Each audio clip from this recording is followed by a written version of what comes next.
And more parents are getting furious as schools cancel honors classes in the name of racial equity. The latest in Culver City, California, where administrators say they made the decision because enrollment in advanced placement programs was just not diverse enough. Concerned parents are pushing back. Here's what one of them told school board members last week. That we want to provide equal opportunity to all students. And a lot of people would also agree that we want to provide the students based on their individual need. But the way that this plan is drafted, equity is defined in terms of achieving equal outcomes, and that's seemingly at all costs by getting rid of honors. Charles, that parent represents a viewpoint that many parents across this country hold.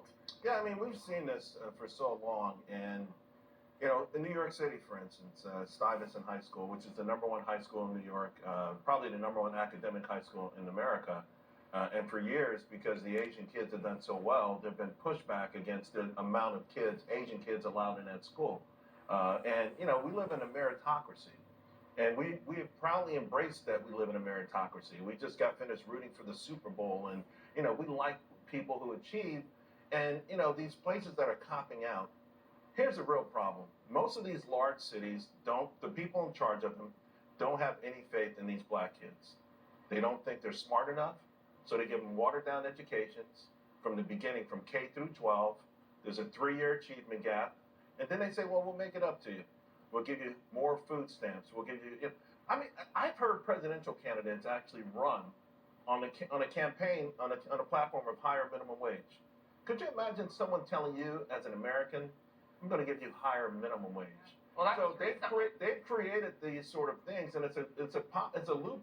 It's a good feedback thing for the folks in power because they remain in power, but it's a shame. It's criminal. It really is criminal what they've done in these places. And, you know, the notion of punishing someone who's achieved something is just anti-American. Can I say something? And every president has done things differently with education. I was really impressed by former President Trump and his dedication to historically black colleges and universities, HBCUs. Because if you're going to make up the gap from our political school system, that might be one of the ways to hit it. To still encourage, get into college, and educate those young people who didn't have the leg up to begin with.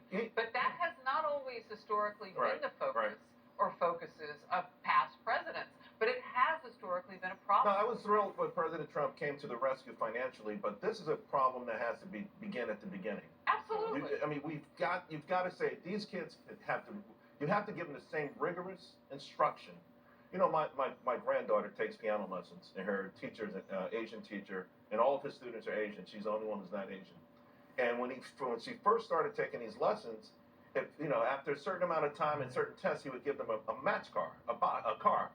So he came to the house one day, and she had her first big test, and she failed it, and he took the car back, and he left, right? And I was so happy.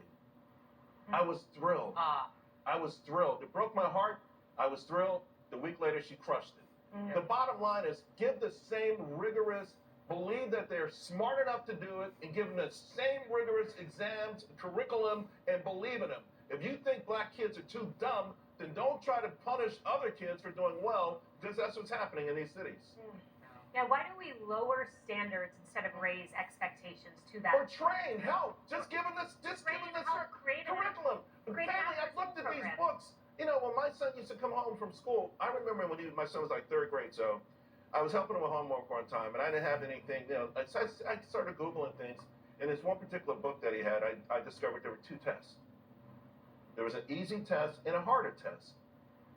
And turns out his school was doing a harder test, but he went to a school in Jersey in a certain, pretty good zip code.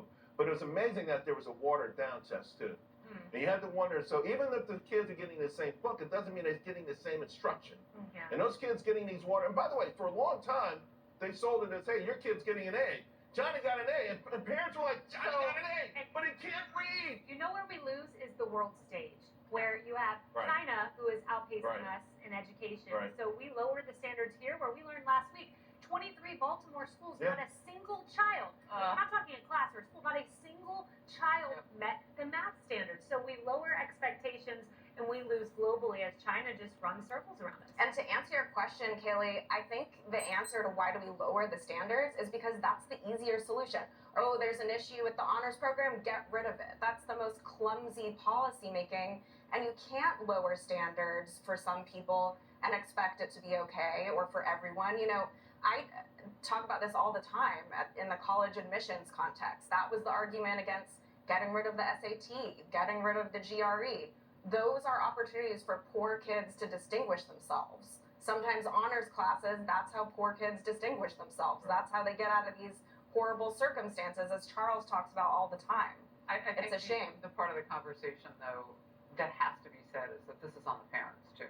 Mm-hmm. So you can look at a system and Right. you can know that it's not right. When Johnny's getting those A's and you know it's a watered down on the but Johnny can't read. You're right. The parents got to You've step got up. to be in there. You've got to be in there. Sure. And that was one maybe silver lining of the pandemic. They were in our house. They were in lockdown. You got to see up close and personal what they were studying. You've got to be activated as a parent. You do. You've got to be action motivated as a parent. And I don't know if we see that enough. I mean, you can blame the system, but I think still with the HBCUs and other opportunities, they become a beacon for Sure. people to rise and to reach for. That's an important part of the equation to me. No doubt. All right, guys, stay with us.